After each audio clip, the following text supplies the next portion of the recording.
વિચાર કરો કે જગતની અંદર નરસિંહ મહેતાની કરતાલ વાગીને એવી બીજા કોઈ ભક્તની કરતાલ વાગી નથી. નરસિંહ મહેતાની કરતાલ, સ્વામિનારાયણ ભગવાનનું વડતાલ અને ગાંધીજીની હડતાલ, આ એક બાઉન્ડ્રી છે.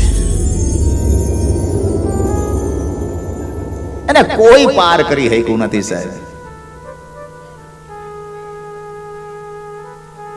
એમાંથી આપણે શીખ લેવાની છે. અર્પણ કરી દો સાહેબ.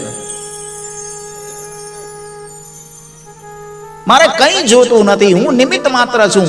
એ પ્રભુ તારી કૃપાથી આ કામ કરવાની મને શક્તિ દે.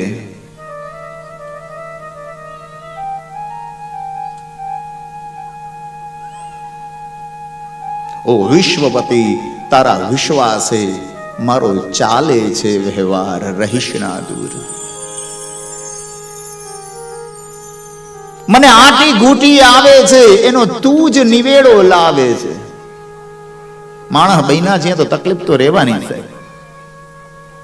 એ તકલીફ માંથી આપણે માર્ગ બતાવવાનો છે. આ ચાર સાધન ભગવાનને પ્રાપ્ત કરવા માટેના, ભગવાનના ચરણ કમલની અંદર પ્રેમ કરવા માટેના બતાવ્યા. નારદજીની ભગવાનની અંદર પ્રીતિ થઈ. ચાતુર્માસ પરિપૂર્ણ થયો. નારદજીને સંસાર છે એ અસાર લાગ્યો.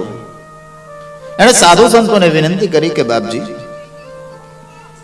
મને પણ તમારી જોડે લઈ જાઓ ને, સાથે લઈ જાઓ ને, હું પણ ભગવાનનું યજન કરીશ.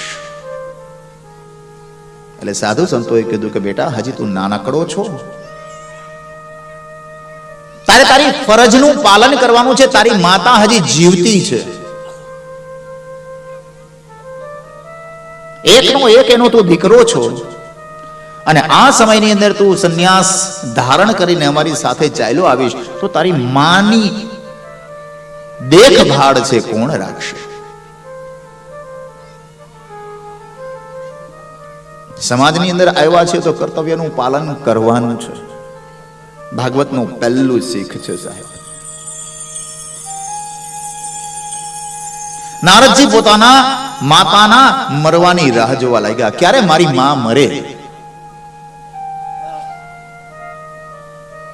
અને એક દિવસનો સમય, સાંજનો સમી સાંજ, અને ગોશાળાની અંદર નારદજીના માતા છે એ ગાયને દોવા માટે ગયા. આ ગોશાળાની અંદર એક કાળોતરો નીકળ્યો અને નારદજીના માતાના પગની અંદર ડંખ છે માર્યો. નારદજીના માતા શ્રી હરિનું નામ લેતા લેતા પંચ મહાભૂતોની અંદર વિલીન થયા. અંત્યેષ્ટિ સંસ્કાર નારદજીએ કર્યા.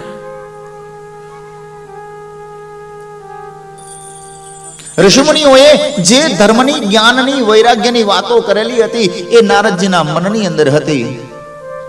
માતાના અંત્યેષ્ટિ સંસ્કાર કરી અને નારદજી જંગલની અંદર ગયા.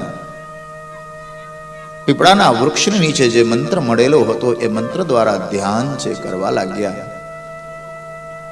શરીરને સ્વસ્થ કર્યું. પદ્માસનની મુદ્રાની અંદર બિરાજમાન થયા. એ ઋષિમુનિના વચન દ્વારા પરબ્રહ્મ દિવ્ય તેજ નારદજીના હૃદયની અંદર સ્થાપિત થયું. નારદજીના નેત્રો છે ખુલ્યા કે આટલો વીજળી જેવો ચમકારો મારા હૃદયની અંદર ક્યાં અને કેવી રીતે થયો? દિવ્ય તેજ, એ પુંજ, પ્રકાશનો પુંજ મારા હૃદય કમળની અંદર કેવી રીતે થયો? હરી પાછું ધ્યાન ધરે પણ એ હૃદય પુંજ છે એ દેખાણો નહીં. એક વખત, બે વખત, ત્રણ વખત છે ધ્યાન ધર્યું.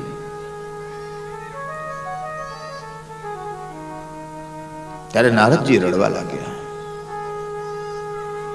આકાશમાંથી દિવ્ય આકાશવાણી થઈ અને આશ્વાસન આપ્યું કે બેટા ચિંતા ન કર, આ જન્મની અંદર તને મારા દર્શન નહીં થાય.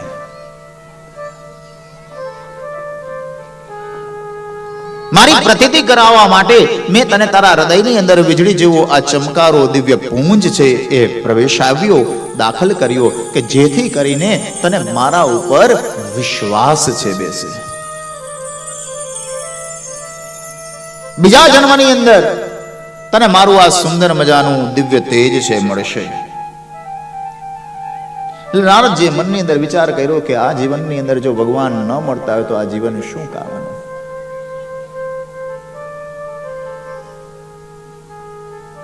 પોતાના જીવનને ટૂંકાવ્યું, પોતાના યોગ બળથી અગ્નિને પ્રગટ કર્યો અને પોતાના શ્રી અંગને એ અગ્નિની અંદર બાળી અને ભસ્મીભૂત કર્યું. ત્યારબાદ આ નારદજીનો બીજો જન્મ બ્રહ્માની ઇન્દ્રિયોમાંથી મરીચી નામના ઋષિ થયા અને એ મરીચી ઋષિના ખોળામાંથી નારદજીની ઉત્પત્તિ થઈ. નિષાદ, ઋષભ, ગાંધાર, ષડજ, મધ્યમ, દૈવત અને પંચમ આ 7 સુરોવાળી વીણા લઈ અને એ નારદજી ભગવાન શ્રી હરિનું ગુણગાન ગાતા ફરે છે.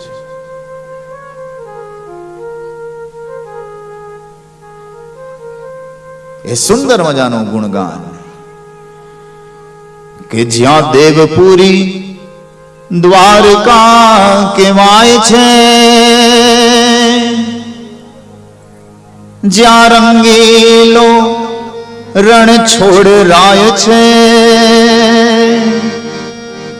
જેને ધોળી ધજા ધરાવાય છે, ત્યાં મન મારું દોડી દોડી જાય છે. એ દ્વારકાધીશના સાનિધ્યની અંદર જ્યારે આપણે બિરાજમાન થયેલા છીએ ત્યારે નારદજી પાસે તો 7 સૂરવાળી વીણા, આપણી પાસે તો એક જ આ હૃદય રૂપી વીણા છે સાહેબ.